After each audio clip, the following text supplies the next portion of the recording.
আসসালামু আলাইকুম। আমি আবু শাহিদ চৌধুরী। আম, আমার রিলেটেড পেজ আবু শাহিদ চৌধুরী, যেটি বাংলায় যে পেজ থেকে আপনারা আমাকে দেখতে পাচ্ছেন, সে পেজ থেকে হচ্ছে আমি আজকে লাইভে আসলাম একটি বিশেষ কারণে, একটি বিশেষ বুক রিভিউ দেওয়ার জন্য। প্রথমে আমার সম্পর্কে আমি বলে নিই। আমি নাম বলেছি মাত্র।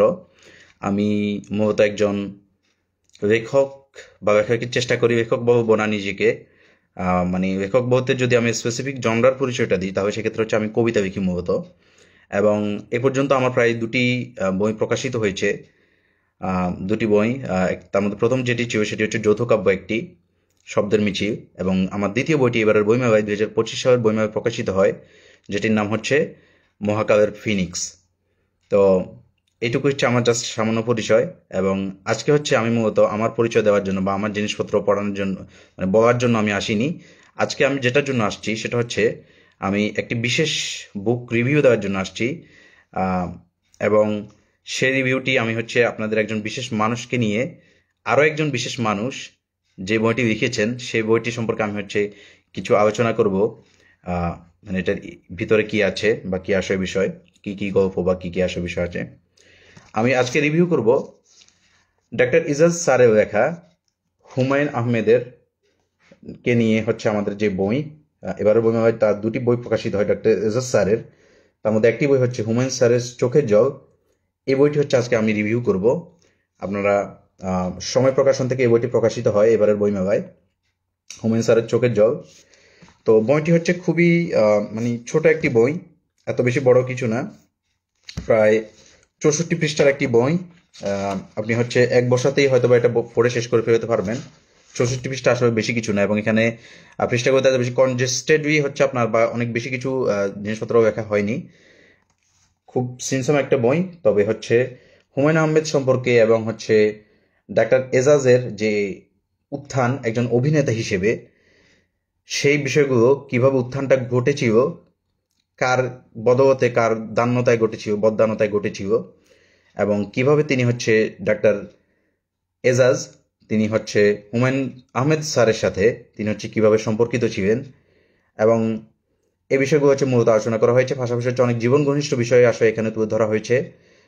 মুক্তিযুদ্ধের কথাও আসছে এখানে কিছু জায়গায়, একটা স্পেসিফিক জায়গায়। পাশাপাশি হচ্ছে আমাদের জীবন ঘনিষ্ঠ অনেক বিষয় নিয়ে আলোচনা করা হয়েছে, বিশেষ করে মানসিক রোগীদের নিয়েও এখানে একটা বিস্তারিত আলোচনা আছে একটা জায়গায় বা একটা অধ্যায়ে। বইটি মূলত আপনার প্রায় 10টি গল্পে, মানে যেভাবে লেখা আছে প্রায় 10টি গল্প এরকম করে সাজানো হয়েছে। যেগুলো হচ্ছে তিনি বলছেন যে প্রথম গল্প, দ্বিতীয় গল্প, তৃতীয় গল্প, এভাবে করে দশম গল্প পর্যন্ত 10টি গল্প আকারে বইটি সাজানো আছে। এই 10টি গল্প হচ্ছে আপনারা ডাক্তার এজাজ স্যারের এই বইটিতে পাবেন। এবং আমি যদি এখানে বইটিতে যেটা বলতে চাই বা শুরু করতে চাই, তার আগে আমি বলি যে আমি হচ্ছে ডাক্তার এজাজ স্যারের কাছ থেকে এবারের বইমা হচ্ছে বইটি আমি হচ্ছে তার হাত থেকে বইটি নিই, এবং আমি হচ্ছে আমার যে মহাকাল ফিনিক্স বইটি সেটিও তাকে হচ্ছে হ্যান্ড ওভার করি বা তার কাছে হচ্ছে আমি দিই। এবং তিনি আমার বইটি মানে নেওয়ার পরপরই হচ্ছে তিনি আমার বইয়ের ফ্ল্যাপ এবং হচ্ছে আমার কবি পরিচিতি তিনি খুব সুন্দরভাবে পড়ে দেখেন। তো আমি হচ্ছে ডাক্তার এজাজ স্যারের এই বইটি নিলাম, এবং হচ্ছে আমি ঢাকা থেকে আসার পথে প্রায় বাসে বসে বসেই মানে হচ্ছে বাসের ভিতরে আমি হচ্ছে বইটি শেষ করে ফেললাম। খুব বড় বই না, যেটা আমি আগে বলছি, কিছুক্ষণ আগে বলছি। তো আমি হচ্ছে এই বইটির একটি স্পেসিফিক জায়গা থেকে হচ্ছে আমি আপনাদেরকে যদি আজকে রিভিউটা শুরু করতে চাই। বইটিতে আমাদেরকে দেশের যে হুমায়ুন আহমেদ স্যারের যে বদান্যতা, সেটা সম্পর্কে তো আপনারা যদি নাম সম্পর্কে বলি, যে হুমায়ুন আহমেদের চোখের জল কেন বলা হয়েছে, আপনারা যদি একটু ব্যাখ্যাটা যদি একটু দেখেন, আমি যদি পড়ে শুনি আপনাদেরকে যে নামকরণটা আসলে এটা কেন করা হয়েছে। ডাক্তার ইজাজ স্যার হুমায়ুন আহমেদ সম্পর্কে লিখছেন যে এক যুগেরও বেশি সময় হুমায়ুন আহমেদ স্যারের সাথে কাজ করেছি।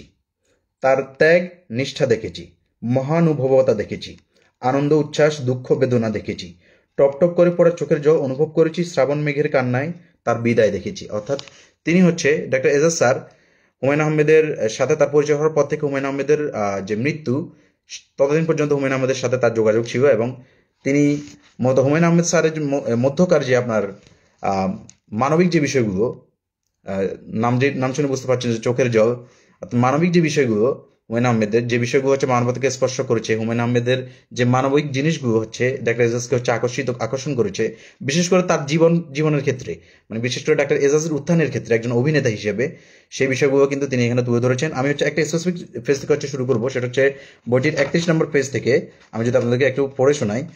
সেখানে হচ্ছে ডাক্তার এজাজ তার মানে হচ্ছে অভিনেতা হিসেবে, বা তাকে আজকে আমরা যে কারণে চিনি, তাকে কিন্তু আমরা একজন ডাক্তার হিসেবে চিনি না।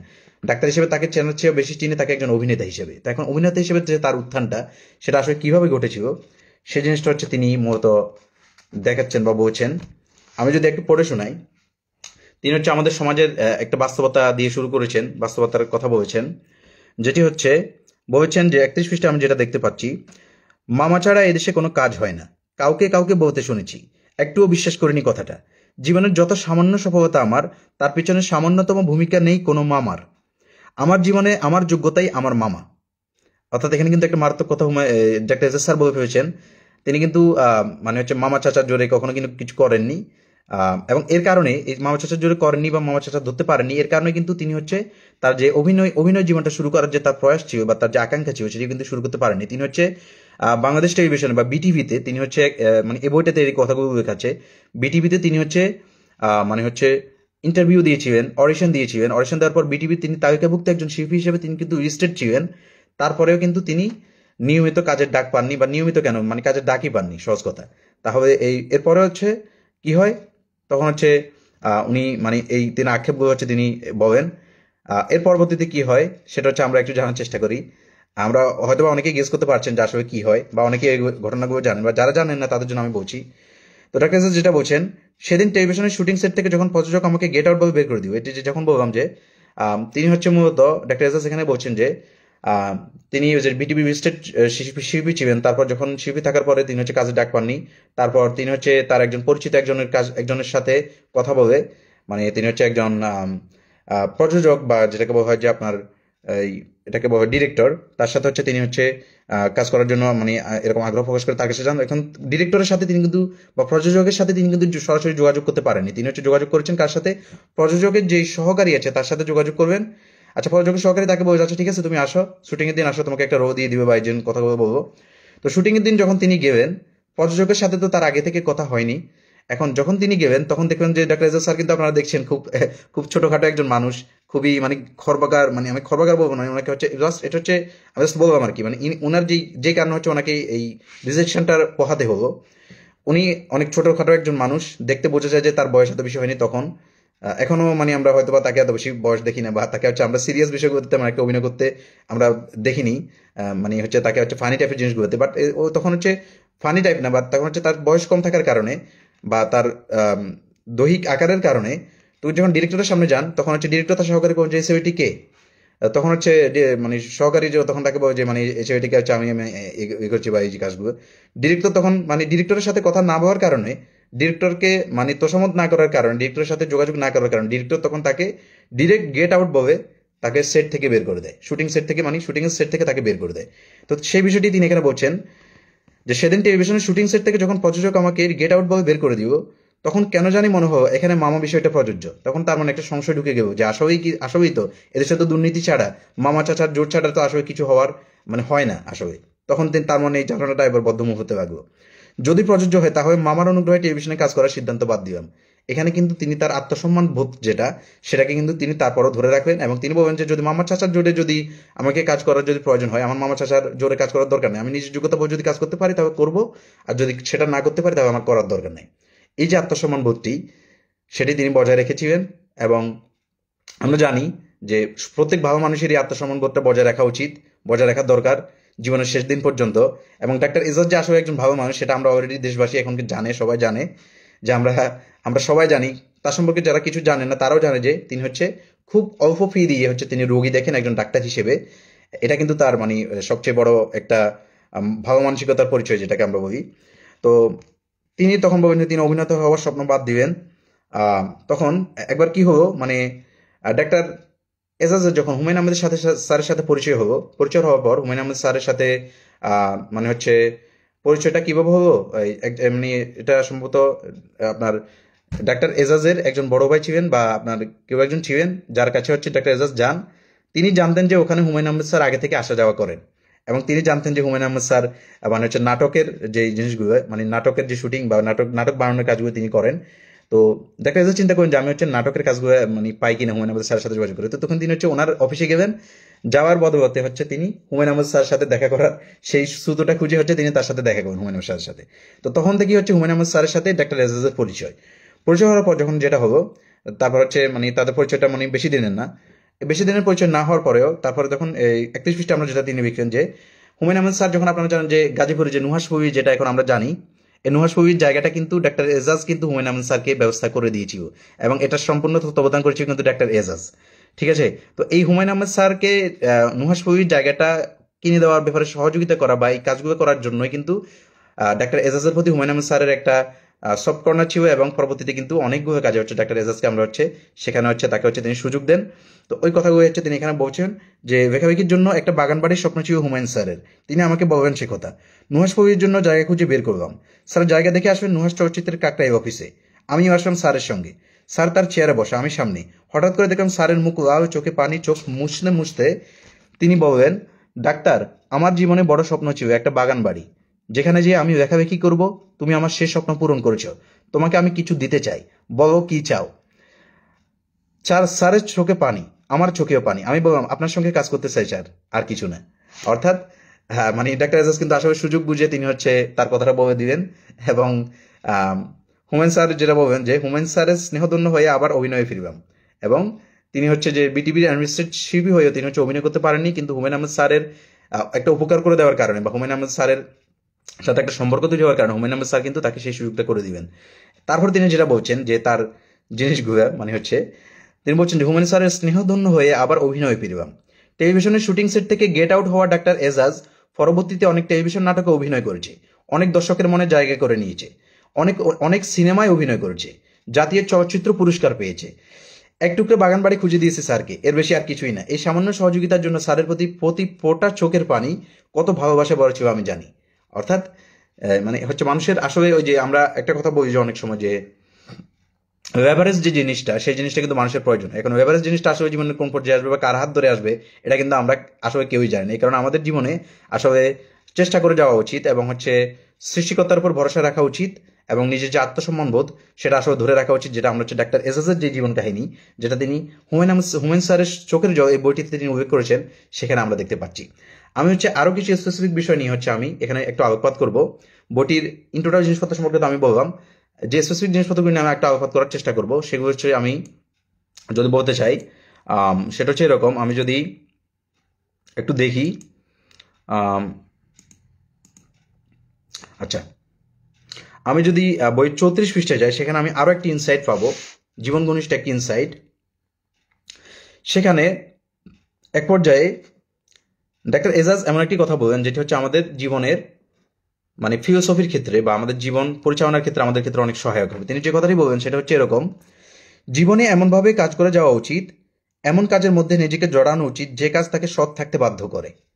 আমরা কিন্তু whole out the life, all over the life, মানে এতদিন পর্যন্ত যে ডাক্তার এজাজকে দেখলাম ততদিন পর্যন্ত কিন্তু আমরা আসলে তার জীবনে এই নীতি কিন্তু তিনি যদি তার জীবনেও বাস্তবায়ন করেছেন, সেটা কিন্তু আমরা বলতে পারি কিছুটা কিছুটা বলতে পারি না, মানে হচ্ছে যতটুকু আমরা তাকে চিনি আমি পুরোটাই বলতে পারি, আমার ক্ষেত্রে অন্তত আমি বলতে পারি। তো এটা আমাদেরও গ্রহণ করা উচিত। সেই জিনিসটাই, সেই ইনসাইটটাই হচ্ছে ডাক্তার এজাজ এখানে দিবেন। কর্মক্ষেত্রে মানুষের সৎ থাকার একটি উপায় বলে আমার মনে হয়, যদিও চিরন্তন সত্য নয় তারপরেও। তিনি বলছেন যে আমরা যে কাজটা করি সেই কাজটাতে আমাদের সৎ থাকার জন্য সেই কাজটা হচ্ছে আমাদের সবচেয়ে বেশি সহযোগিতা করতে পারে, একটা উপায় হতে পারে সেটা সেটা হচ্ছে এখানে তিনি বলবেন। মানে এই জিনিসটা হচ্ছে আমি হচ্ছে জাস্ট এখান থেকে তার কোট করলাম, এবং এটা হচ্ছে জাস্ট আমি বললাম তার এখান থেকে। আর ইন্ট্রোটাও যে মহিন গল্পটা সেটা হচ্ছে আমি বললাম বা বলবো আরো পরবর্তীতে। আমি আরো কিছু ইনসাইট নিয়ে আমি হচ্ছে এখানে কথা বলবো। আমি যদি বইয়ের 41 পৃষ্ঠায় যাই, তাহলে আমি আরেকটি ইনসাইট হচ্ছে আপনাদের সামনে শেয়ার করতে পারবো,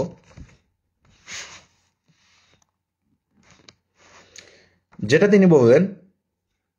ডাক্তার এজাজ এখানে বলছেন যে যেটা বলছেন, ডাক্তার এজাজ যখন হুমায়ুন স্যারের সাথে বিভিন্ন জায়গায় শুটিং করতে যেতেন, তখন যেটা হতো, ডাক্তার এজাজ যখন যেতেন তখন মানে ডাক্তার এজাজ কিন্তু তখন হালকা নাটকে অভিনয় করেন কিছুটা, মানুষের সাথে তার পরিচিত আছে। এবং তিনি যখন শুটিং করতে যেতেন সেখানে তিনি মানে ফ্রিতে হচ্ছে তিনি রোগী দেখতেন। তো এখানে খুব একটা মানে আমাদের করুণ একটা ঘটনার বর্ণনা দেওয়া হয়েছে, যেটা আমরা মানে খুবই একবারে হৃদয়স্পর্শী মর্মস্পর্শী একটি ঘটনা। তো যেটা হচ্ছে, শুটিং করতে গেলেন তিনি হচ্ছে গাজীপুরের কাপাসিয়ায়। সেখানে তো যেটা বলবেন যে তিনি একদিন রোগী দেখছি গাছের তলায় বসে, হঠাৎ দেখি এক মহিলা ফুঁফিয়ে ফুঁফিয়ে কাঁদছেন। আমার দৃষ্টি গেল তার দিকে। বললাম, কি হয়েছে আপনার? আসেন, কাছে আসেন, দেখি কি হয়েছে। মহিলা তখন হাউমাউ করে কেঁদে উঠল। বলল, ডাক্তার, ডাক্তার সাহেব, আর কয়দিন আগে আপনি যদি শুটিং করতে আসতেন তাহলে আমার ফোয়ারা মরতো না। সে বলল তার 6 মাসের বাচ্চাটার হঠাৎ ঠান্ডা হয়ে গেছিল, হ্যাঁফর ভেঙে নিচ্ছিল, টাকা ছিল না, ডাক্তারের কাছে নিতে পারেনি, বাচ্চা বাঁচেনি, আন্দাজ করলাম নিউমোনিয়া হয়েছিল অবশ্যই। মহিলা বলল, আপনি আর কয়দিন আগে শুটিং এলে আমার বাচ্চাটা মরতো না, আপনার চিকিৎসায় ভালো হয়ে যেত। মানে কত বড় একটা কথা। তো যিনি ডাক্তার এজাজ বলছেন যে অবাক হয়ে গেলাম। ঠিক এরকম একটি দৃশ্য ছিল হুমায়ুন স্যারের শ্রাবণ মেঘের দিন ছবিতে। জমিদারের ডাক্তার নাতনি গ্রামে আসার পর একজন মা ঠিক এভাবেই আহাজারি করছিলেন তার সন্তানের জন্য। সমাজের এত নিখুঁত চিত্র, এত বাস্তব চিত্র কি করে জানতেন হুমায়ুন স্যার? অবশ্যই জানতেন, এর জন্য তিনি হুমায়ুন আহমেদ। তো আমরা একই সাথে দুটো ইনসাইট পেলাম, যে হচ্ছে আহ, মানুষের যে উপকার করার বিষয়টা, সেটা আপনি মানুষের উপকার করবে, উপকার এমন পর্যায়ে করবেন যেটা হচ্ছে মানুষ আপনাকে এমন পর্যায়ে নিয়ে যাবে, যেটা হচ্ছে আপনার কিছু কিছু সময় মনে হবে যে আপনি কিছু উপকার মানুষের করতে চাচ্ছেন বা কিছু উপকার আপনার করার ইচ্ছা ছিল, বাট সৃষ্টিকর্তা সেই উপকারটি আপনার দ্বারা করাননি, কিন্তু না করানোর কারণে কিন্তু আপনার চাহিদাটা মানুষের কাছে আরো বেশি অনুভূত হয়েছে হবে, বা আপনার দামটা মানুষের কাছে আরো বেশি বেড়ে যাবে। এটা কেন? কারণ হচ্ছে আপনি যে আগে ভালো কাজগুলো করেছেন সেটার কারণে। তো এখানে যদিও ওই মহিলা তার সন্তানকে বাঁচাতে পারেননি, কিন্তু তারপরে ওই মহিলার কাছে ডাক্তার এজাজ সাহেবের যে মূল্য, একজন মানুষ হিসেবে যে মূল্য, একজন ডাক্তার হিসেবে যে মূল্য, সেই মূল্যটা কিন্তু অনেক বেশি বেড়ে গিয়েছে। এবং এই যে মানব দরদি কাজগুলো করা, এগুলো কিন্তু আসলে আমরা ডাক্তার এজাজের জীবন থেকে বা আমরা এই যে বইটি থেকে আমরা হচ্ছে সেটা শিক্ষা নিতে পারি। আমি হচ্ছে আরো একটি ইনসাইটে যাব। আমি যদি বইটির আরো একটি পেজে যাই, আম, আমি 43 নম্বর পেজে যদি একটু যাই, সেখানে তিনি যেটা বলছেন যে একটা দৃশ্য, যেটা হুমায়ুন আহমেদ স্যারের যে একটি ছবির দৃশ্য, যে ছিল একটা মুক্তিযুদ্ধ ভিত্তিক একটি ছবি সিনেমা। সেখানে যেটা হয়, ওই সিনেমা শুটিং করার সময় যেটা হয়, কয়েকটি ঘটনা সেখানে উল্লেখ করছেন। তো যেখানে একটা ঘটনা যেটা, সেটা হচ্ছে হুমায়ুন আহমেদ স্যারের যেই তাৎক্ষণিক যেই প্রত্যুৎপন্নমতিত্ব, সেটার একটা পরিচয় এখানে উঠে এসেছে। আম, যেটা হয়েছে, শ্যামছায়া এই ছবিটি যখন শুটিং করা হচ্ছিল, তো ওই ছবির একটি দৃশ্য ছিল এরকম যে মানে হচ্ছে পাকিস্তানি বাহিনী, তারা হচ্ছে গ্রাম, নদী নালা বা মানুষের যে বসতি সেগুলো হচ্ছে জ্বালিয়ে দিচ্ছে। তো তখন নদীতে শুটিং হচ্ছিল। নদীতে শুটিং হওয়ার সময় দেখা গেল যে আহ, হঠাৎ দেখতে পেলেন যে হুমায়ুন স্যার বা আরো যারা আছেন তারা সবাই দেখতে পেলেন, actresses দেখতে পেলেন যে দূরে একটি ইটভাটা থেকে ইটের ধোঁয়া উঠছে, মানে হচ্ছে ইট পোড়ানোর যে ধোঁয়া সেটা উঠছে। তো তখন হুমায়ুন আহমেদ স্যার যেটা করবেন, তখন হচ্ছে তিনি হচ্ছে ক্যামেরাম্যান বা যারা হচ্ছে কলাকুশলী আছে তাদেরকে হচ্ছে সেই দৃশ্যটা ধারণ করতে বলবেন। তো সেই দৃশ্যটা এমনভাবে ধারণ করা হয়েছিল, ওটা কিন্তু একটা ইটভাটা দেওয়া ছিল, কিন্তু মনে হচ্ছিল যেন মুক্তিবাহিনীর যে মানে হচ্ছে যারা হচ্ছে পাকিস্তানি বাহিনী, তারা যেরকম মুক্তিবাহিনী বলেন বা আমাদের দেশি মানুষদেরকে বা দেশের মানুষের যে ঘরবাড়ি যাওয়া দেওয়ার পর যে আগুনের ধোঁয়া উঠছিল, সেটা হচ্ছে উঠছিল। তো সেই হুমায়ুন আহমেদ স্যারের প্রত্যুৎপন্নমতিত্বের যেই বিষয়টি, সেটি এখানে তুলে ধরেছেন। আরেকটি ঘটনা যেটা তিনি তুলে ধরেছেন, সেটা হচ্ছে হুমায়ুন আহমেদ স্যারের ব্যাপারে না, সেটা হচ্ছে যে আম, যে দেশের প্রতি যে তাদের যেই আম, আকাঙ্ক্ষা, দেশের প্রতি তাদের যেই দেশপ্রেম, সেটা হুমায়ুন আহমেদ স্যারের বলেন, ডাক্তার এজাজের বলেন, বা ডাক্তার এজাজের সাথে আরো একটি নাম অবশ্যই চলে আসে আমাদের, সেটা আপনারা সবাই জানেন। সেটা হচ্ছে আমাদের, ওনার নাম আমরা সবাই জানি, আমরা সবাই জানি যে ফারুক আহমেদের কথা। সেটা এখানে তিনি বলছেন যে এই ছবিটার যে শ্যামছায়া ছবিটার যে সেই দৃশ্যটা, সেখানে দৃশ্যটা এমন ছিল যে আহ অনেকদিন শুটিং হওয়ার পর যেদিন ছবি শেষ দৃশ্য দেখানো ছিল, সেদিন হচ্ছে এরকম একটা চিত্র ছিল যে নৌকার উপর থেকে তারা হচ্ছে মানে বাংলাদেশের পতাকাটা তারা উড়াচ্ছিল। তো তখন হচ্ছে ডাক্তার এজাজ এবং ফারুক আহমেদ স্যার, তারা হচ্ছে দুইজন হচ্ছে তখন নৌকার ছাদ থেকে পতাকা দেখে তো হচ্ছে ফারুক স্যার, তিনি হচ্ছে ডাক্তার এজাজকে হচ্ছে ডাকছিলেন।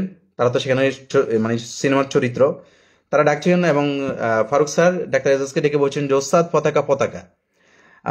তখন ডাক্তার এজাজ হচ্ছে নৌকার ছাদে এসে তিনি দেখেন যে স্বাধীন বাংলাদেশের পতাকা।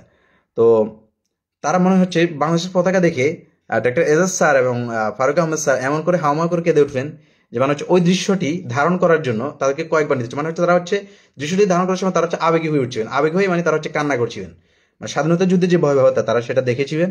এবং সেই দৃশ্যটাকে যখন তারা ধারণ করছিলেন, যে একটি পতাকা যখন তারা পেয়েছিল, সে পতাকার যে মূল্য, সেই মূল্যের সে যে আনন্দের অনুভূতি, যে যেটা চোখের জলের মাধ্যমে প্রকাশ পেয়েছে, সেটা কিন্তু তখন তারা সিনেমার অভিনয় করতে গিয়ে তখন সেটা তার হচ্ছে মানে সেটার প্রকাশ হয়ে গিয়েছিল আর কি।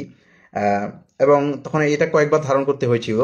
আম, তখন তিনি যে ডক্টর এজাজ যেটা বলছেন যে ছোটবেলায় দেখা স্বাধীনতা যুদ্ধের কত ঘটনা এখনো চোখে ভাসে, কি কষ্ট, কি ভয়, কি আতঙ্কের সময় ছিল সেটা, কত কিছু হারিয়েছি, কত কান্না করেছি, আবার দেশ স্বাধীন হওয়ার পর সে কি আনন্দ। মুক্তিযোদ্ধারা ফাঁকা গুলি করতে করতে যুদ্ধ থেকে দেশে ফিরেছেন, আমরা গুলির খোসা কুড়াচ্ছি, কি যে ফুর্তি সেদিন। হঠাৎ আমার চোখ স্যারের দিকে চলে গিয়েছিল, মানে হুমায়ুন আহমেদ স্যারের দিকে তার চোখ চলে যায়। স্যার দূরে বসে সব দেখছিলেন, দেখলাম স্যারও কাঁদছেন অঝরে। দেশকে কত ভালোবাসবে, দেশপ্রেম কত গভীর হবে, স্বাধীনতার অভিনয় দেখেই চোখে পানি চলে আসে।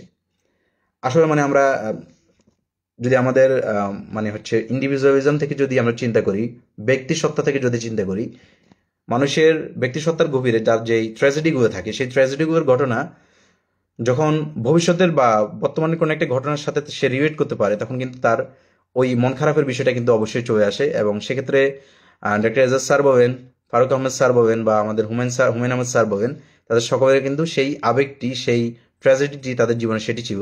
যেমন আমাদের আমাদের জীবদ্দশায় আমরা যারা আছি তাদের আমাদের যে সবার জীবনে যে ট্র্যাজেডি, জাতীয় ট্র্যাজেডি যেটাকে আমরা বলতে পারি, সেটা হচ্ছে আমাদের 24-এর জিনিসটা, 24-এর যে গণ অভ্যুত্থান, সেটাকে আমরা আমাদের জাতীয় জীবনে ট্র্যাজেডি বলতে পারি। এবং আমরা হয়তো বা অনাগত কালে আমরা হচ্ছে আমাদের সন্তান সন্ততিদেরকে বা আমরা যখন স্মৃতিচারণ করব, তখন হচ্ছে আমরা হয়তো বা এভাবে চোখে আমাদের পানি চলে আসার মতো একটা বিষয় হবে। আম, তো এটা হচ্ছে একটা বিষয়। আমি আরো কয়েকটি ইনসাইট হচ্ছে আমি এই বই থেকে তুলে ধরতে চাই। আম, সেটি হচ্ছে বইয়ের যে ষষ্ঠ গল্পটি, এবং সেটি হচ্ছে 45 পৃষ্ঠায়। আম, আমি একটা মানে হচ্ছে গল্প বলছিলেন হুমায়ুন আহমেদ স্যার তাদেরকে, ডক্টর এজাজ স্যার সহ আরো যারা আছেন তাদেরকে, যে একদিন হচ্ছে এক রাজা, তিনি হচ্ছে একটা হাতিতে করে, হাতির উপর করে উপর দিয়ে তিনি হচ্ছে যাচ্ছিলেন। তো হাতির যেই পরিচালনা করে, যে তাকে আমরা জানি যে হাতির যে পরিচালনা করে তাকে আমরা মাহুত বলি সাধারণত। আহ, মাহুত যখন যাচ্ছিল, তখন এই মানে হাতি দেখতে অনেক মানুষ আসছিল, রাজা যাচ্ছে আবার হাতির উপর যাচ্ছে, অনেক মানুষ আসছিল, তার মধ্যে একটা ছোট্ট ছেলে ছিল। ওই ছেলেটি তখন হচ্ছে মানে খুব আমরা জানি ছোটরা হচ্ছে মানে খুব উৎসাহী হয়, কিউরিয়াস হয়। সে হচ্ছে কিউরিয়াসনেস থেকে সে হচ্ছে বারবার হচ্ছে হাতির দিকে চলে যাচ্ছিল। মাহুত হচ্ছে তাকে বারবার হচ্ছে নিষেধ করছিল যে তুমি কেন আসছো, কেন আসছো, কারণ হচ্ছে তুমি যদি ছোট মানুষ যদি আসো, সামনে হচ্ছে হাতির পায়ের নিচে পড়ে যাবা, তোমার হচ্ছে পায়ের নিচে পড়ে তোমার মৃত্যু হতে পারে বা অনেক ক্ষতি হতে পারে। তখন হচ্ছে মাহুত যে সেটা কি করবো, সে হচ্ছে সেটা যাতে তার সামনে না আসে, সে কারণে সে কি করবো, হাতি ওই যে হাতিকে হচ্ছে মানে ইয়ে করার জন্য যেই একটা স্টিক থাকে, সেই স্টিক বা যে মানে আমরা যেটাকে কি বলি, মানে একটা স্টিকই বলি আমি, হচ্ছে মানে হচ্ছে আমি বাংলা শব্দটা এখন মনে আসছে না, ওই স্টিকটা দিয়ে হচ্ছে বা ওই যে কাঠিটা দিয়ে সে হচ্ছে ওই বাচ্চাটার পেটে একটা খোঁচা দেয়। খোঁচা দেওয়ার পরে যেটা হয়, বাচ্চাটার পেট থেকে ফিঙ্কি দিয়ে হচ্ছে রক্ত বের হতে শুরু করে। তো তখন সবাই হচ্ছে চারদিক থেকে চলে আসে, সবাই হচ্ছে বাচ্চাটা কেউ হচ্ছে এখানে ধরে রাখছে, মানে হচ্ছে কেউ এভাবে ধরে রাখছে যে রক্ত যাতে বের না হয়। তখন হচ্ছে কিছুক্ষণ পর রাজা আসবেন, এবং রাজা এসে তখন হচ্ছে দেখেন যে বাচ্চাটার ফিনকি দিয়ে রক্ত বের হচ্ছে। তখন তিনি যেটা করবেন, রাজা যেটা করবেন যে আম, তিনি রাজা পুরো ঘটনা রাজা দেখেন এবং শুনলেন কি করে মাহুতের খোঁচায় বাচ্চা আঘাতপ্রাপ্ত হয়েছে এবং তার রক্ত ঝরছে। রাজা বাচ্চাটির মাথায় হাত দিয়ে বললেন, হাতির কাছে গেলে হাতি তোমাকে তার পায়ের চাপে মেরে ফেলতে পারে। বাচ্চাটি রাজার সেই কথা না শুনে কাঁদতে কাঁদতে রাজাকে বলল, আমি হাতি নিব, আমি হাতি নিব। তখন রাজা কি করবেন, তখন ওর বাচ্চার রক্ত পড়া বন্ধ করা যাচ্ছে না, রক্ত পড়া নিয়ে বাচ্চার কোনো ব্যাকুলতা নেই, তার ব্যাকুলতা সে হাতি নিবে। অর্থাৎ আমরা আমাদের জীবনে অনেক সময় এরকম হয় যে আমরা হচ্ছে কিছু একটা পাওয়ার জন্য আমরা এমনটা উদ্যোগী হয়ে যাই যে আমাদের বর্তমানটাকে আমরা ভুলে যাই, এবং বর্তমানে আমার যে ক্ষতি হচ্ছে সেই ক্ষতিটাকে হচ্ছে আমরা স্বীকার করতে চাই না। অনেকে আবার এটাকে বলতে পারেন যে আপনার মানে থার্স্ট ফর গ্রেটনেস, ওটা অবশ্যই একটা ভালো জিনিস। এবং এটা সম্পর্কে ডাক্তার এজাজ কি কনক্লুশনে আসেন সেটা হচ্ছে আমরা এখানে দেখার চেষ্টা করব, যে থার্স্ট ফর যে গ্রেটনেস, ওই জিনিসটা আসলে থাকে ভালো কি ভালো না, বা এটা সম্পর্কে তার যে বিশ্লেষণটা সেটা হচ্ছে আমরা জানার চেষ্টা করব। তো আমরা হচ্ছে আসি একটু রাজা তখন বাচ্চাকে বলল, যাও, হাতিটা তোমাকে দিয়ে দিলাম, হাতির পিঠে চড়ে ডাক্তারের কাছে যাও, তোমার আঘাতের চিকিৎসা করে এসো। রাজা মাহুতকে বললেন, এখন থেকে এই হাতির মালিক এই বাচ্চা, তুমি হাতির খরচ ও তোমার বেতন আমার কাছ থেকে নিয়ে আসবে। ছোট্ট হাতির বাচ্চা ফিটে চড়ে যাচ্ছে, ফোঁটা ফোঁটা রক্ত তখনও পড়ছে তার ক্ষত থেকে। অবাক সব মানুষ। হাতি দিয়ে রাজা পায়ে হেঁটে রওনা দিবেন রাজবাড়ির দিকে। স্যার যখন ছোট বাচ্চার কথা বলছিলেন, মানে হুমায়ুন আহমেদ স্যার যখন ছোট বাচ্চার কথা বলছিলেন, তখন তার চোখ চলচল করছিল। মনে হচ্ছিল স্যার ছিলেন রাজা, বাচ্চার আবদার তিনি পূরণ করেছেন। শিশুদের অনেক আদর করতেন হুমায়ুন স্যার, তাদের সাথে গল্প করতেন, ঠাট্টা করতেন, মজা করতেন, মনে হতো শিশুর বাবা তিনি। তো এই জিনিসটা হচ্ছে তিনি এভাবে বলবেন। এটার ব্যাপারে যে কনক্লুশনটা, সেটা হচ্ছে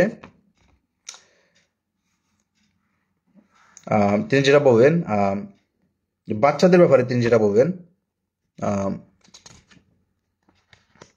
আমি যদি একটু দেখি, তো তখন হচ্ছে তিনি যেটা বলবেন যে হুমায়ুন আহমেদ স্যার যে বাচ্চাদেরকে আদর করতেন সেটা তিনি বলবেন। তো এখন হচ্ছে প্রজেক্ট হিমালয় নামে আমরা হচ্ছে একটা নাটক আমরা হচ্ছে হুমায়ুন আহমেদ স্যার দেখেছি। ওই নাটকে কয়েকজন শিশু শিল্পী প্রয়োজন ছিল এবং নাটকটি শুটিং করা হয়েছিল নেপালে। তো নেপালে যাওয়ার জন্য ওই বাচ্চা শিল্পীদেরকে নেওয়ার প্রয়োজন হয়েছিল। সেখানে হচ্ছে তারা যখন যাচ্ছিল, তখন হচ্ছে ইমিগ্রেশনে তাদেরকে ধরা হয়।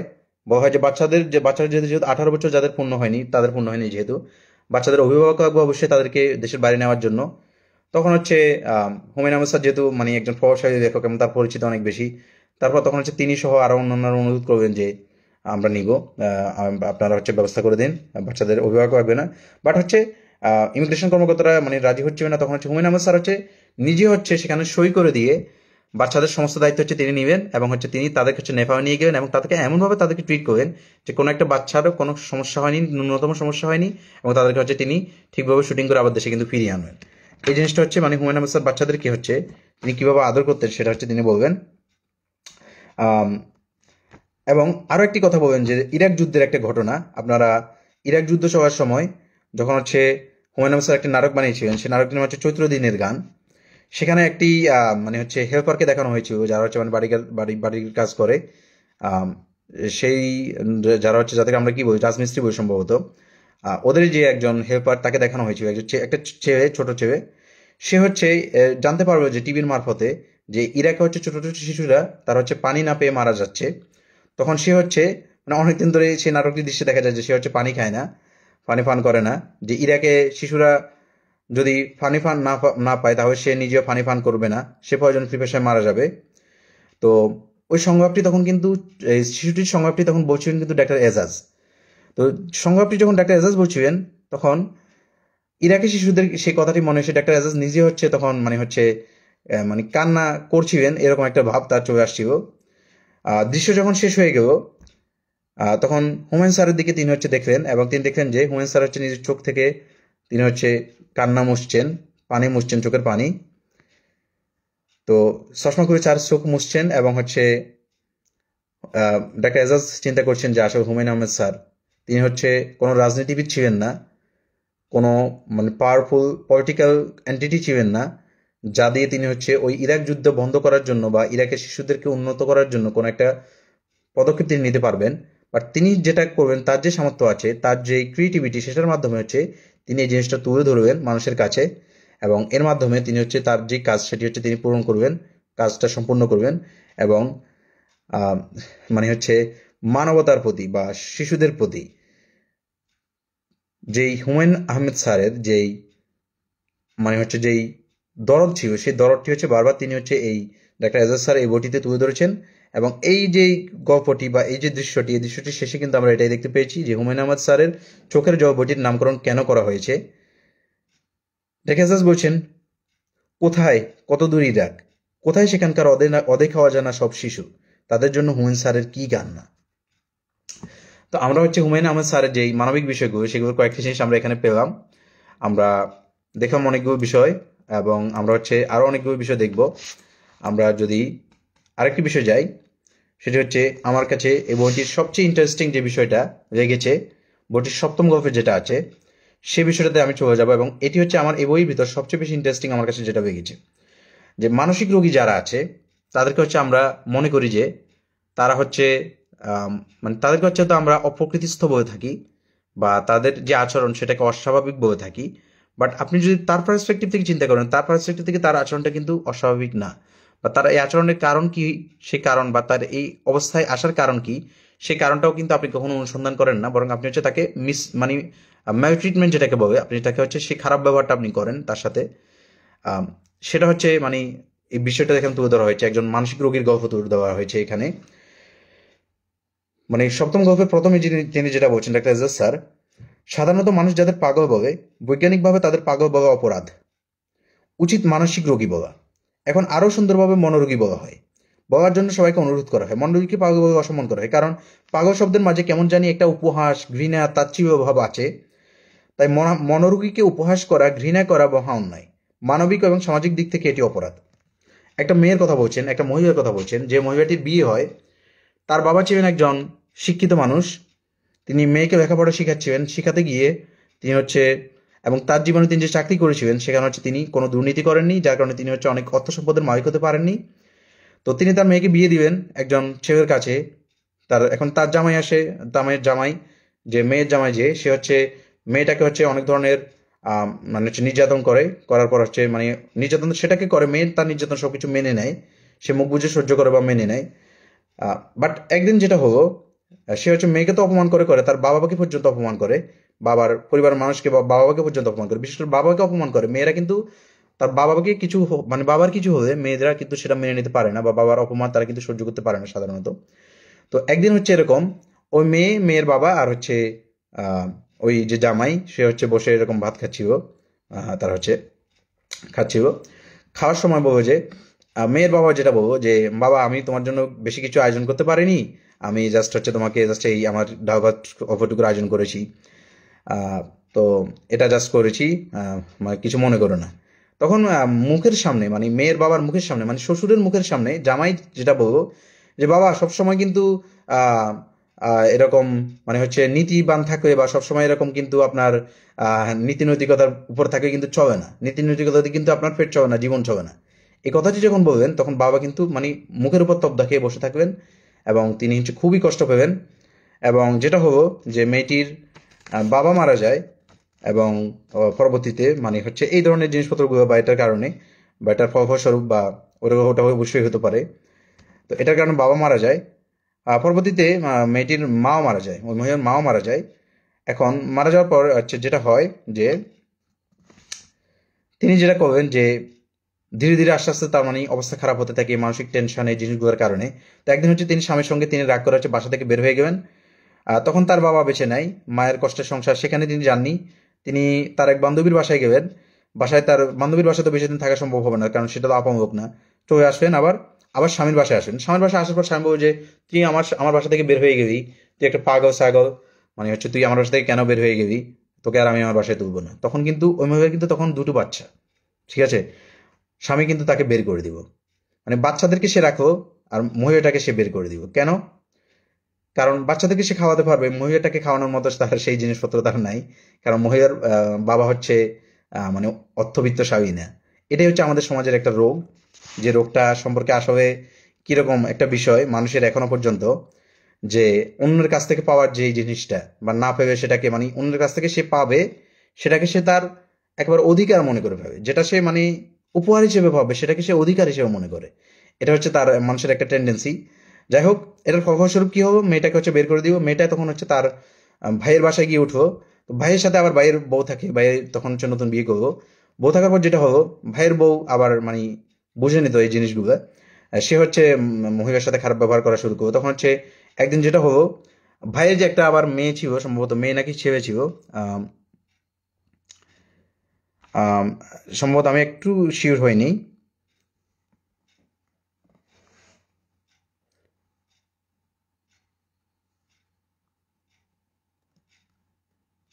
আচ্ছা,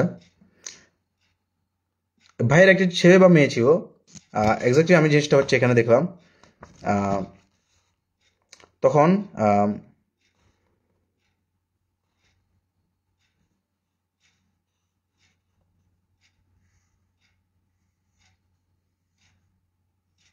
আচ্ছা, তো এই জিনিসটা যেটা হয়, আম, ওনাকে হচ্ছে তিনি যেটা করেন, ভাইয়ের বউয়ের সাথে যেটা হয় মানে এই ঝগড়ার কারণে তখন হচ্ছে তাকে হচ্ছে মানে এরকম হয় যে এরকম একটা জিনিস যে তিনি ভারসাম্য হারিয়ে ফেলবে এবং হচ্ছে আহ, মানে ভাইয়ের বউকে মানে হচ্ছে এক পর্যায়ে হচ্ছে তিনি বটি নিয়ে হচ্ছে খুন করতে যায়।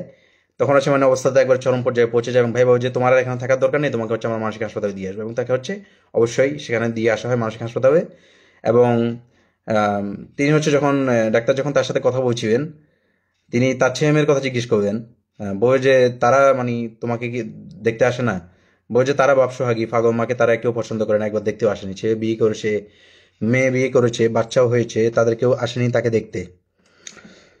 তো এই জিনিসটা হচ্ছে আমরা দেখলাম এবং তার গল্প শুনে মনে হয় পৃথিবীতে সবচেয়ে নির্মম ব্যাধি হবে মনোব্যাধি। ডাক্তার এজাজ যেটা বলছেন, দেহের রোগীকে আমরা যত্ন করি, অনেক যত্ন করি, অনেক মমতাময়ী হই তার প্রতি, কিন্তু মনের রোগীকে আমরা মমতা দেখাতে পারি না। অনেকে মনে করি এটা সে তার স্বাভাবিক অবস্থা থেকেই করে। একজন মনোরোগী যখন রেগে যায়, গালিগালাজ করে, আমরা সেটা অনেকে মানতে পারি না, তাকে দোষারোপ করি, তার সঙ্গে আমরা রাগারাগি করি। একজন মনোরোগী যখন মারামারি করে, আমরা বুঝতে চাই না যে সেটা তার অসুস্থতার লক্ষণ, আমরাও তাকে মারধর করি, এটা বড় অন্যায়। মনোরোগীর প্রতি নিষ্ঠুর হওয়া, তার সঙ্গে নিষ্ঠুর আচরণ করা মহাপাপ। মনোরোগী যা করে সে তার অসুস্থতার কারণেই করে, সেটা তার সুস্থ অবস্থার আচরণ নয়। আমাদের সবার মনোরোগীদের প্রতি অনেক মমতাময় হওয়া উচিত। এই জিনিসটা তিনি বলবেন এবং তিনি হচ্ছে একই সাথে বলবেন যে হুমায়ুন আহমেদ স্যার যে তার নাটক বা ছবিতে মনোরোগীদের যে বিষয়গুলো তিনি তুলে ধরতেন, এবং আপনারা দেখেন যে হুমায়ুন আহমেদ স্যারের যে সাহিত্য, সেখানে তিনি মনোবিজ্ঞানের অনেক বিষয় আসে এবং মনোবিশ্লেষণের যে বিষয়গুলো সেখানে খুব ভালোভাবে তুলে ধরতেন।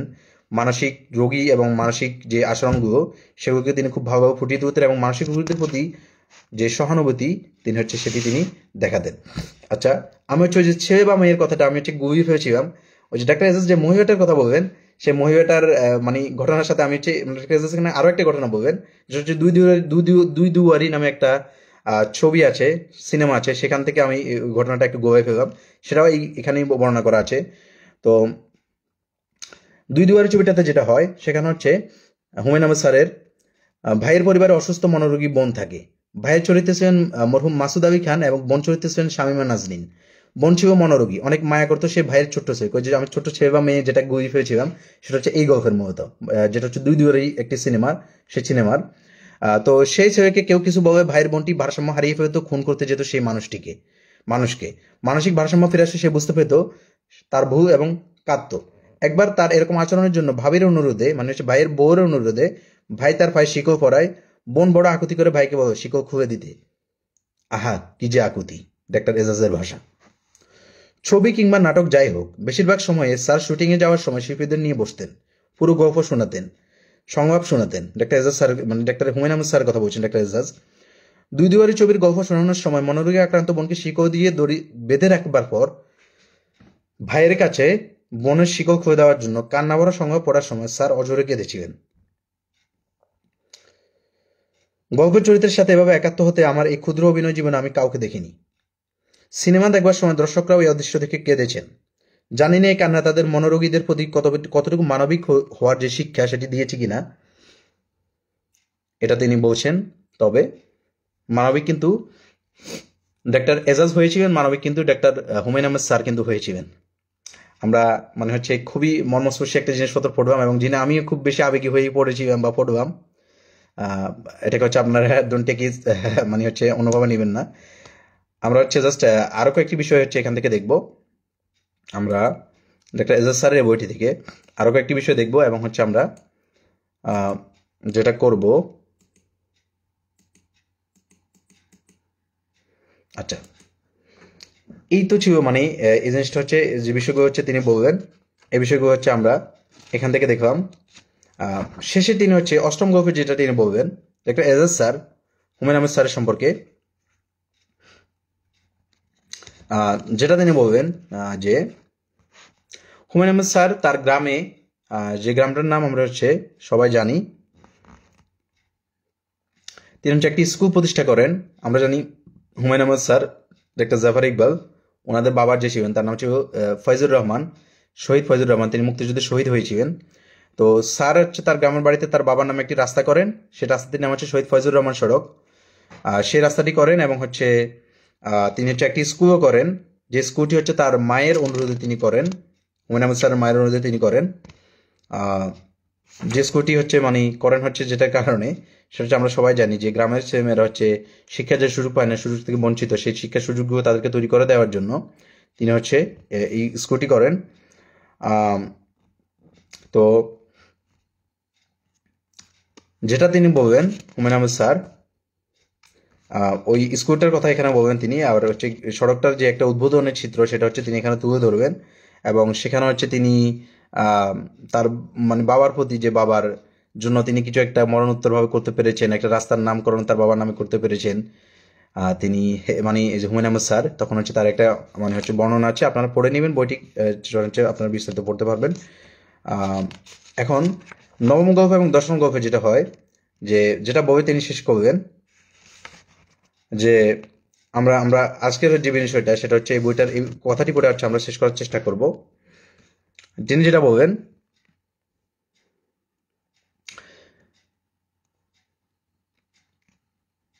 শেষের যে কথাগুলো, হুমায়ুন আহমেদ স্যার মৃত্যুর একবারে আগে যখন ডাক্তার এজাজ হুমায়ুন আহমেদ স্যার সাথে দেখা করবেন, আগের ঘটনাগুলো আপনারা পড়বেন একটু, আমি হচ্ছে জাস্ট শেষের ঘটনাগুলো একবার বলছি। তারপর দুদিন পরে আবার গিয়েছিলাম নুহাস প্রভৃতিতে। স্যার হয়তো চলে যাবেন আবার বাকি চিকিৎসার জন্য নিউ ইয়র্কে। আপনারা জানেন যে হুমায়ুন আহমেদ স্যার যখন মৃত্যু হয় তার আগে তার কিন্তু ক্যান্সার হয়েছিল, এবং তিনি তখন চিকিৎসার জন্য কিন্তু তখন তিনি নিউ ইয়র্কে গিয়েছিলেন। এবং তখন কিন্তু তিনি একটা বইও লিখেছিলেন, নিউ আকাশে ঝকঝকে নিউ ইয়র্কের নিউ আকাশে ঝকঝকে রোদ, এরকম একটি বই তিনি হয়তো লিখেছিলেন। তখন আমি তখন ছোট ছিলাম, বা হাই স্কুলের স্টুডেন্ট, ক্লাস 6-7 বা এরকম কোন একটা ক্লাসে ছিলাম, ওরকম আমার বয়স ছিল। নিউ ইয়র্কে এসে ঝকঝকে রোদ, ওটা কিন্তু তিনি হচ্ছে ক্যান্সারে আক্রান্ত হয়ে যখন ট্রিটমেন্ট নেওয়ার জন্য নিউ ইয়র্কে গিয়েছিলেন তখন। তো জাস্ট এটা আমি বললাম, বাট এটা হচ্ছে তিনি নিউ ইয়র্কে যখন যাবেন, নিউ ইয়র্ক থেকে তখন এসেছিলেন একবার জাস্ট নুহার ছবিটা দেখার জন্য, আবার তিনি নিউ ইয়র্কে চলে যাবেন। তো সেখান তখনকার ঘটনার বর্ণনা তিনি দিচ্ছেন ডাক্তার এজাজ স্যার। নুহার ছবিতে ঢুকে দেখি স্যার বাগানের পরিচর্যা করাচ্ছেন। অবাক হয়ে গেলাম। যে মানুষটি জানেন তার নিশ্চিত মৃত্যু, যে মানুষটি জানেন তিনি ক্যান্সারে আক্রান্ত, বাঁচার কোনো সম্ভাবনা নেই, কি করে সে মানুষটি বাগান সাজান? আমি গিয়ে স্যারের পাশে দাঁড়ালাম। স্যারের চেয়ারে বসেছিলেন, একটু পরে স্যার উঠবেন, আমার দিকে তাকাবেন, নুহাসবাবুর দিকে তাকাবেন ঘুরে ঘুরে। স্যারের চোখে আমার চোখ পড়ব, স্যারের চোখ পানিতে ভরা। যাওয়ার সময় আমাকে বলবেন, ডাক্তার নাস্তা করে যাবে, ডাক্তার নাস্তা করে যাবে। এই ছিল স্যারের মুখ থেকে আমার শোনা শেষ কথা। আমি নাস্তা করিনি, নাস্তা করার মতো মনের অবস্থা আমার ছিল না। স্যারের চোখ দেখে, মুখ দেখে ওই সময় আমার গলা দিয়ে কোনো খাবার যেত না। এই ছিল ডাক্তার এজাজের হুমায়ুন আহমেদ স্যারের চোখের জল এই বইটির সর্বশেষ কথা, যেটা তিনি ডাক্তার এজাজ এই বইতে লিখেছেন। স্যারের চোখ দেখে, মুখ দেখে ওই সময় আমার গলা দিয়ে কোনো খাবার যেত না। আপন মানুষদের প্রতি যে ঋণ, সেটি আমরা আসলে শোধ করতে কখনো পারি না। যে মানুষগুলো আমাদের উপকার করে, আমাদের উন্নতির জন্য, আমাদের জীবনের অ্যাভারেজের জন্য, আমাদের জীবনের গুরুত্বপূর্ণ সময়গুলোতে, ডাউনফলের সময়গুলোতে আমাদের পাশে থাকে, সে মানুষগুলোর ঋণ কিন্তু আমরা কখনো শোধ করতে পারি না। এবং আমরা যেটা দেখছি, হুমায়ুন আহমেদ স্যারের যেই অবদান ডাক্তার এজাজের জীবনে, বা আরো সবাই তো আছে, বাট আমি স্পেসিফিকলি ডাক্তার এজাজের কথা বলতেছি কারণ আমি আজকে হচ্ছে তার বই নিয়ে আলোচনা করছি।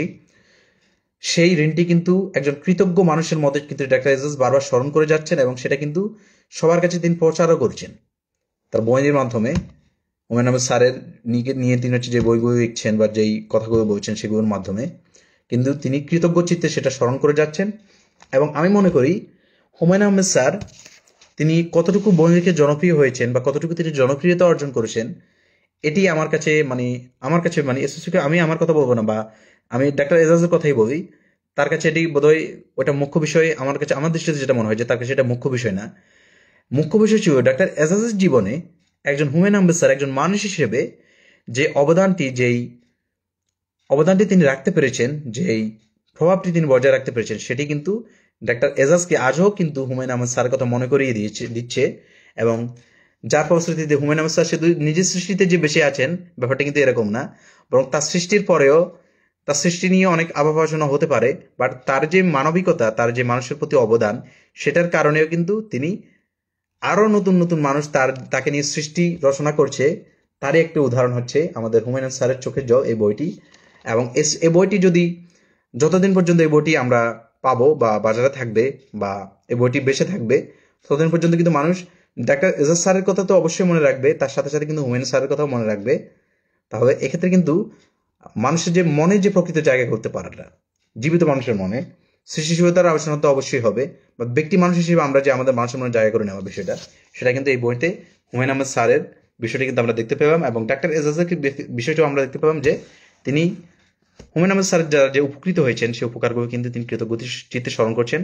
তো টোটালি আমি যদি কয়েকটা শিক্ষা বই এই বই থেকে যদি কয়েকটা শিক্ষা বই অ্যাট ফার্স্ট আমি বলতে পারি, যেটা আমি এখন কিছুক্ষণ আগে বললাম, যে প্রথমেই যেটা আমরা বলতে পারি যে মানুষকে আমাদেরকে আত্মসম্মান বোধটা আমাদেরকে ধরে রাখতে হবে। জীবনে আমরা হচ্ছে অনেক কাজ করব, আমাদের অনেক আমাদের যেই সাকসেস যেটাকে বলা হয়, বা আমাদের যে সফলতা যেটাকে বলা হয়, সেটা অর্জনের জন্য আমরা অনেক কাজ করব, বাট কখনো নীতি বিসর্জন দিয়ে, আত্মসম্মান বোধকে বিসর্জন দিয়ে, নীতি নৈতিকতার পথ থেকে স্খলিত হয়ে কখনো আমাদের শেষের চেষ্টাটা করা উচিত না, এবং সেটা উচিত হবেও না, এবং সেটা লং লাস্টিং হবেও না। সেই শিক্ষাটি প্রথমেই আমরা এখানে পেলাম। মামা চাচার জোরে বা দুর্নীতি করে হচ্ছে আমরা যে কাজটি করব, সেটি কিন্তু আমাদের সারা জীবন আমাদেরকে হীনমন্যতায় ভোগাবে, আমাদের আত্মসম্মান বোধ, আমাদের মেরুদণ্ডকে সেটা ভেঙে দিবে। আমরা কখনো কারো কাছ থেকে মুখ ফুটে বলতে পারবো না যে আমি হচ্ছে এটি আমি নিজে অর্জন করেছি, এটি আমার অর্জন।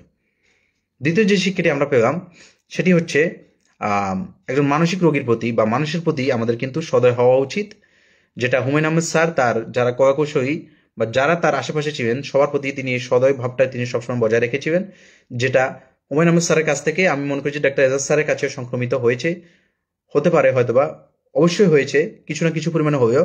এবং মানুষ মানে হচ্ছে ফান্ডামেন্টালি ডাক্তার এজাজ আগে থেকেই ভালো মানুষ ছিলেন, বাট তারপরে হুমায়ুন আহমেদ স্যারের সংস্পর্শে এসে কিছু না কিছু ভাবেও তিনি তো অবশ্যই প্রভাবিত হয়েছেন। দ্বিতীয় যে বিষয়টি সেটি হচ্ছে যে মানসিক রোগীদের প্রতি আমাদের যেই আচরণ, যেটা একবারে একটা চ্যাপ্টার দিয়ে হচ্ছে তিনি বুঝিয়ে দিলেন ডাক্তার এজাজ স্যার, সেই আচরণটি আসলে আমাদেরকে পরিবর্তন করতে হবে। সেই আচরণটি আমাদেরকে মানুষের যে আসলে আমরা শারীরিক বা মানুষ যেটা প্রকাশ করে সেটা নিয়ে হচ্ছে আমরা অনেক বেশি উচ্ছ্বসিত বা অনেক বেশি আলোচনা সমালোচনা করি, কিন্তু মানুষ আসলে যেটা প্রকাশ করে না সেটাও কিন্তু আমাদের বোঝার চেষ্টা করতে হবে।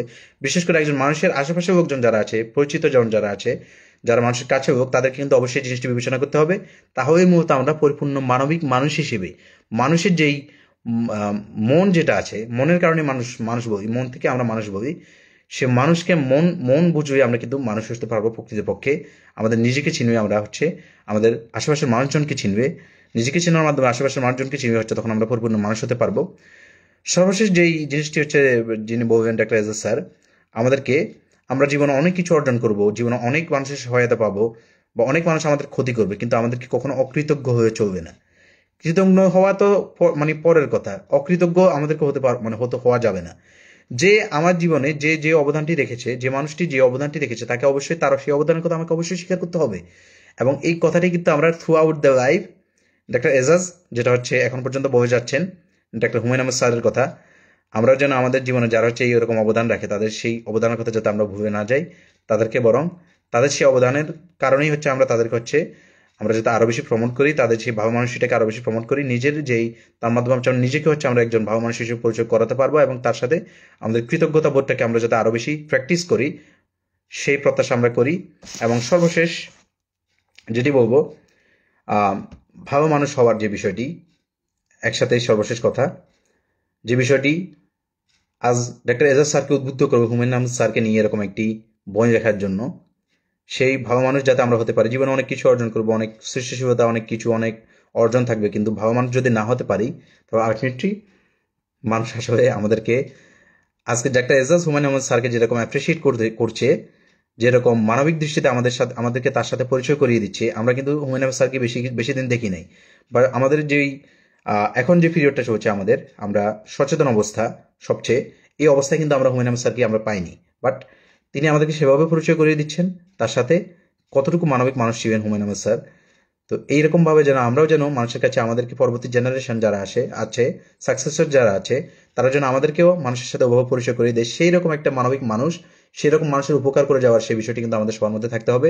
এবং আশা করি আমরা সবাই সেই রকম মানুষ হয়ে পরিপূর্ণ মানুষের গড়ে উঠতে পারবো, সে প্রত্যাশা রেখেই আজকের যে বুক রিভিউ হুমায়ুন স্যারের চোখের জল ডাক্তার এজাজের কর্তৃক লিখিত এই বইটির আমি রিভিউটি এখানে শেষ করছি। আপনারা হচ্ছে সময় প্রকাশন থেকে বইটি প্রকাশিত হয়েছে, রকমারিতে অবশ্যই পাবেন আপনারা, রকমারিতে বইটি আছে, আপনারা হচ্ছে রকমারিতে হুমায়ুন স্যারের চোখের জল লিখে সার্চ দিবে, আপনারা যে বইটি পাবেন বা আরও অন্যান্য জায়গায় পাবেন, বইটি সংগ্রহ করতে পারেন, পড়তে পারেন।